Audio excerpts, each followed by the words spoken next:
So one of the amazing challenges of adapting his dark materials for TV is the armoured bears. The challenge of creating two distinct personalities for those two bears is really, really exciting.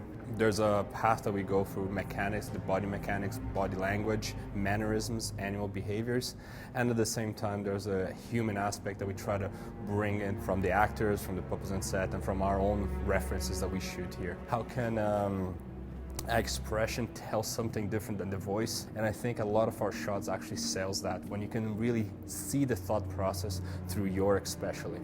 Your fur is a lot bigger than Yorick, so I had to make every feature a bit bigger like a giant.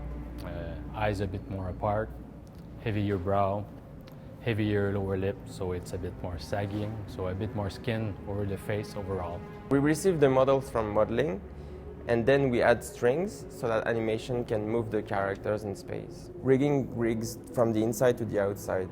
We start with the bone, then we add the muscles. On the bear, for example, we rigged almost 300 muscles. What happened with the fight, and what's a great thing for us, was that we had actually the ability to plan it out closely with Russell Dodgson. And what we did is we started off by doing a physical version of this where, unfortunately, I wrestled a stuntman for a period of time to get together the main beats of the fight, and then we turned that over to animation. And then we, as animators, we jumped into it, trying to bring it to life, making those big bears fighting against each other. Yofa, we always try to play, he's more angry, he's more like unpredictable. You can trace a very nice difference between him and Yorick just by seeing how they perform.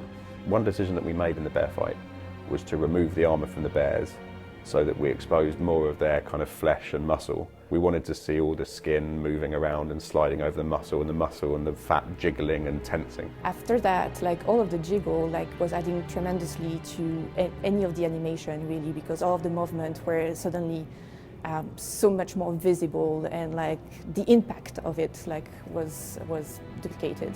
So for the bear fight, I needed to do a variant when they're bloody or when they're scratched, and then we start to see a little bit of blood. I needed to clump it to make more sticky and wet in certain parts where the wounds took place. The bear fight within the context of his dark materials is one of the visual effects highlights, but we knew that with the might of Framestore and their pipeline and the artistry and just the depth of talent, that we would be able to get to an amazing result.